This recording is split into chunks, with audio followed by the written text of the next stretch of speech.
हर चीज अगर आप फेथ की बुनियाद पे करते जाएंगे तो ये संविधान के फंडामेंटल राइट के संविधान के प्रियम्बल के खिलाफ है।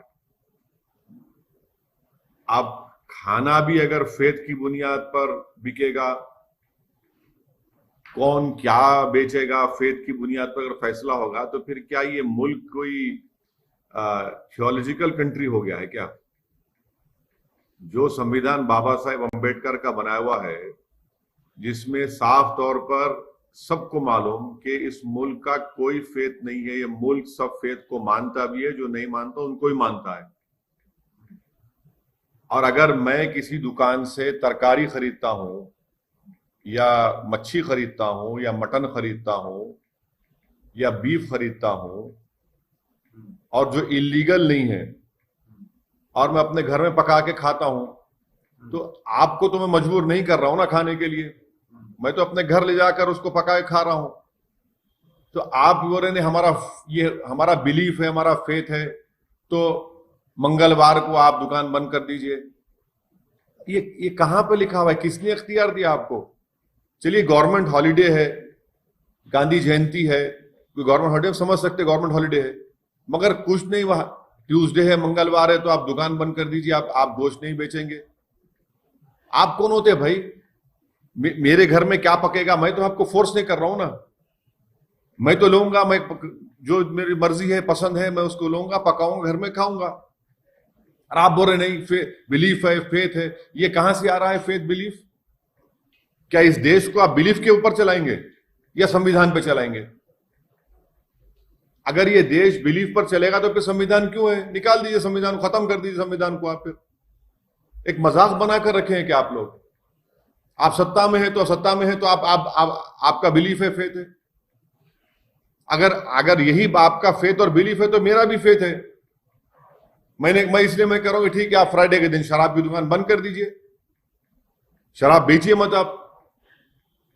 एक मजाक बना कर रखे हैं भाई। आप कैसे देश को आगे लेकर जाएंगे?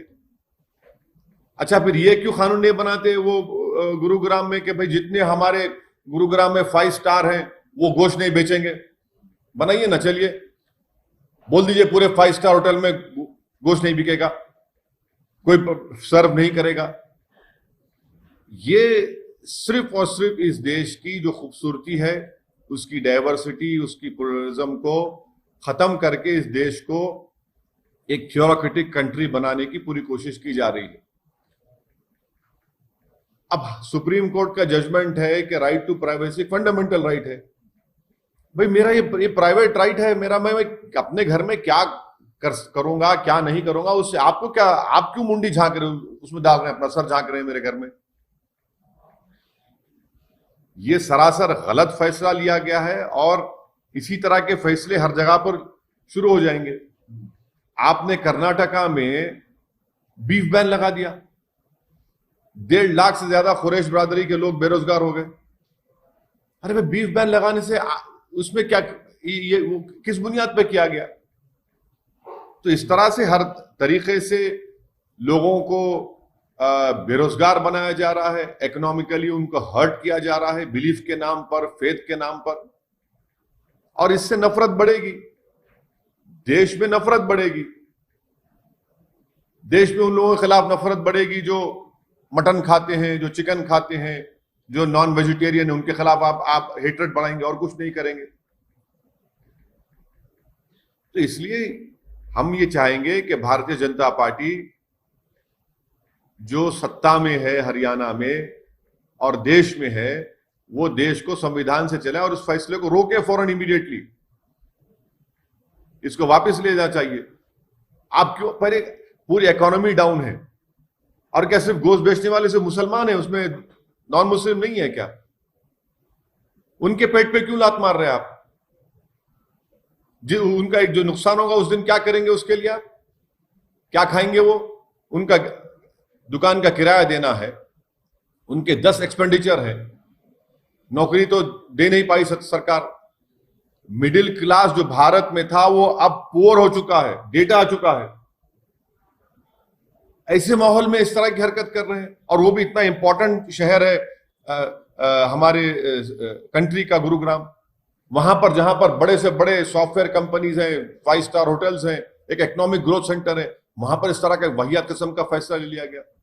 इसको हम कंडेम करते हैं और भारतीय जनता पार्टी से डिमांड करते हैं कि वो फौरन इस डिसीजन को वापस ले। सर आपने ऐसा क्यों कहा कि फ्राइडे के दिन शराब? मैंने एक आपको ये कहा कि अगर आप फेथ की बुनियाद पर ये कह रहे हैं कि ट्यूसडे के दिन कोई मटन चिकन नहीं बिकेगा, तो फिर मेरा फेथ क्या है? फिर मेरा फेथ नहीं है। मैं क्या बराबर का शहरी नहीं हुआ एज एन इंडियन मुस्लिम? आप ये कहना चाह रहे हैं कि आपका फेथ मेरे फेथ से बढ़कर है। आप ये कहना चाह रहे हैं कि आपको ज्यादा कॉन्स्टिट्यूशनल राइट से मुझे नहीं है। इसीलिए मैंने क्वेश्चन रेस किया है। अगर आपका फेथ आपके लिए इंपॉर्टेंट है, मेरा फेथ भी मेरे लिए इंपॉर्टेंट है। अगर आपका बिलीफ आपके लिए इंपॉर्टेंट है तो सबका बिलीफ इंपॉर्टेंट होना चाहिए। खाली आपके एक का बिलीफ कैसे इंपॉर्टेंट होगा? संविधान में तो सब बराबर है ना। कोई संविधान तो ये नहीं कहता कि ये मजहब का ये बिलीफ वाला भारत का नंबर 1 सिटीजन है और दूसरा नंबर 2 सिटीजन है। यही तो मैसेज दिया जा रहा है सब चीजों से। बंगाल में खेला हो गई कि ना? अभी आप जो है ये चिकन मटन की बात हो रही है, इलेक्शन की बात बाद में होगी। अच्छा सर, आज आपको पता होगा कि आरएसएस के नए जनरल सेक्रेटरी बन गए दत्तात्रेय होसामने। उन्होंने कई बातें कही, उसमें से एक जो है बात कही थी लव जिहाद की। तो उनका कहना है कि लव जिहाद जो शब्द है वो संघ का नहीं है लेकिन केरल से आया है। तो उनसे पूछिए ना, उनके ही मानने वाले उत्तर प्रदेश में जहां जहां बीजेपी रूल स्टेट से वहां पर इस तरह का कानून बना रहे हैं। कोई अपनी पसंद से शादी नहीं कर सकता, कोई अपनी पसंद से मजहब छोड़ नहीं सकता। तो ये अनकॉन्स्टिट्यूशनल इनका ये तमाम जो लॉज बनाए जा रहे हैं ये तमाम अनकॉन्स्टिट्यूशनल है। राइट टू इक्वालिटी के खिलाफ है, हर चीज के खिलाफ है, कॉन्स्टिट्यूशन के फंडामेंटल राइट्स के खिलाफ। जमीरुल हसन साहब पार्टी टीएमसी बोल रहे हैं कि ममता बनर्जी को जितवाएंगे। हाँ तो उनसे पूछिए भाई, मेरे को नहीं मालूम। और उन्होंने ये गुरुग्राम में जो डिसीजन लिया गया है उस पर आप विरोध कर रहे हैं। अमूमन ये माना जाता है कि मुस्लिम कम्युनिटी के लोग संदेह में लगे हुए हैं, लेकिन क्या उन लोगों के साथ जो है जो हिंदू झटका मीट शॉप करके चलाते हैं पूरे गुरुग्राम में, क्या उन लोगों के साथ भी? मैं ये कह रहा हूं कि आप किसी के भी कारोबार को, बिजनेस को, उनके ऑक्यूपेशन को किसी के बिलीफ के नाम पर बंद नहीं कर सकते। आप उसका ऑक्यूपेशन में सब लोग शामिल हैं, सिर्फ एक समुदाय के, एक मजहब के लोग नहीं, उसमें सब शामिल है। अगर जब बंद होगा तो सबको नुकसान पहुंचेगा। मेरा इंपॉर्टेंट क्वेश्चन ये है कि आप होते कौन है कि मैं क्या खाऊंगा, क्या पका के अपने घर में खाऊंगा। और मैं आपको फोर्स तो नहीं कर रहा हूं ना, आपको पार्टेक भी नहीं कि आप क्यों कर रहे हैं। आपका वो जो स्टेप लिया गया है वो गलत है, ये कह रहा हूं मैं। इसमें सब शामिल है।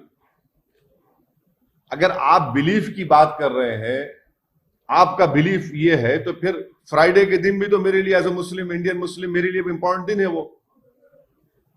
हर समुदाय के लिए कोई ना कोई दिन इंपॉर्टेंट होता है, तो क्या करेंगे फिर आप? फिर हाँ, गवर्नमेंट हॉलीडे जहां पर है वहां पर तो बिजनेस बंद होता है, मगर इस तरह की बात लेकर आना, आप अपने बिलीफ को पूरे लोगों पर इंपोज कर रहे हैं, यह संविधान के खिलाफ है। सर, उत्तर प्रदेश में जो आपको पता होगा कि पब्लिक प्लेसेस में मंदिर हो या मस्जिद हो या कई ऐसे रिलीजियस प्लेसेस हैं, उसको ये करने के लिए ड्राफ्ट मेरे को नहीं मालूम, मैं उस बारे में पढ़ा नहीं, पढ़ के बता सकूंगा आपके लिए। मेरे को हाँ, चलिए लैला तो माना ना, लैला तो माना ना। और जो लैला होती है वो नफरत नहीं होती, लैला से मोहब्बत में मजनू दीवाने होते हैं, समझे ना। लैला की मोहब्बत में पूरे मजनू दीवाने होते हैं। अब आप नहीं हुए तो समझ में नहीं आ रहा क्यों नहीं हो रहे आप।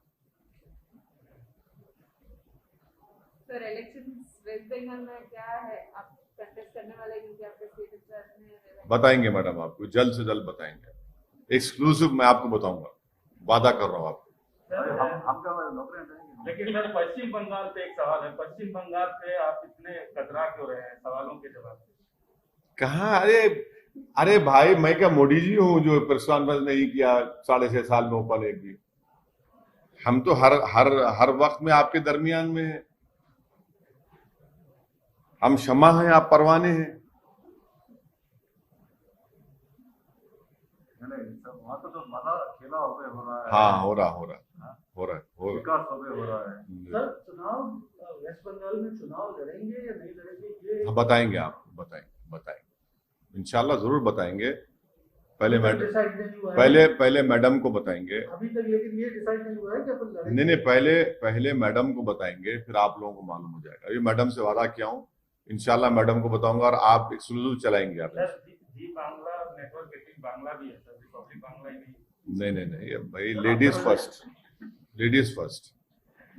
सर तमिलनाडु में आप किस तरह से अब आगे क्या प्लान है? 3 सीट लड़ रहे हैं जैसा आपको मालूम, और दिनाकरन साहब की पार्टी के साथ हम लोग साथ हैं, और मैं जाऊंगा तमिलनाडु, कैंपेन भी करूंगा, और दिनाकरन साहब के साथ भी कैंपेन करूंगा, और पूरी कोशिश करेंगे हमारे कैंडिडेट्स की कामयाबी के लिए। और इंशाल्लाह हमको उम्मीद है कि तमिलनाडु के इलेक्टोरेट, तमिलनाडु के वोटर्स हमको आशीर्वाद देंगे, हमको अपनी मोहब्बतों से नवाजेंगे, हमारे कैंडिडेट्स को वोट देकर कामयाब करेंगे। आपने इसके पहले कहा था कि तमिलनाडु में एक थर्ड फ्रंट होगा जो आपके साथ एएमएम के और बाकी पार्टियों के साथ होगा, तो क्या तमिलनाडु के लोग थर्ड फ्रंट के लिए देख रहे हैं? मेरा मानना यह है कि तमिलनाडु में एक थर्ड फ्रंट का बहुत पॉलिटिकल स्पेस है, और वो पॉलिटिकल स्पेस को मुझे यकीन है कि जनाब दिनाकरन साहब उसको ऑक्यूपाई करेंगे। सर हाल ही में आप उत्तर प्रदेश गए और वहाँ पे जलसा किया, काफी सारे लोग आ रहे हैं, तो उत्तर प्रदेश का 1 साल अभी इलेक्शन के लिए 1 साल बाकी है, तो क्या कैसा स्ट्रैटेजी कर रहे हैं, प्लान कर रहे हैं? अभी हम लोग जो है जनाब राजभर साहब के साथ संकल्प मोर्चा बनाया गया है, भागीदारी संकल्प मोर्चा। उस भागीदारी संकल्प मोर्चा के एमआईएम पार्टी हिस्सा है, उसके जिम्मेदार, उसके कन्वीनर जनाब ओम प्रकाश राजभर साहब हैं, जिन्होंने अपनी मिनिस्ट्रीशिप से रिजाइन करके ये जो वंचित समाज के तमाम पार्टीज को उन्होंने जमा किया है, और उनके साथ हम लोग काम कर रहे हैं, और इंशाल्लाह उन्हीं के भागीदारी संकल्प मोर्चा के साथ एमआईएम पार्टी उत्तर प्रदेश में चुनाव लड़ेगी, और उसी की तैयारी में हम तमाम लोग जुटे हुए हैं। और इंशाल्लाह ताला 4 अप्रैल को मैनपुरी में, 4 अप्रैल को इंशाल्लाह हमारा मैनपुरी में एक और पब्लिक मीटिंग होगी। अब कंटिन्यूस यहाँ से हमारी मीटिंग्स होंगी। हाँ, 5 अप्रैल को मैनपुरी में हमारी पब्लिक मीटिंग होगी भागीदारी संकल्प मोर्चा की, उसमें भी हम जाएंगे और इलेक्शन में हिस्सा लेंगे। सर राहुल गांधी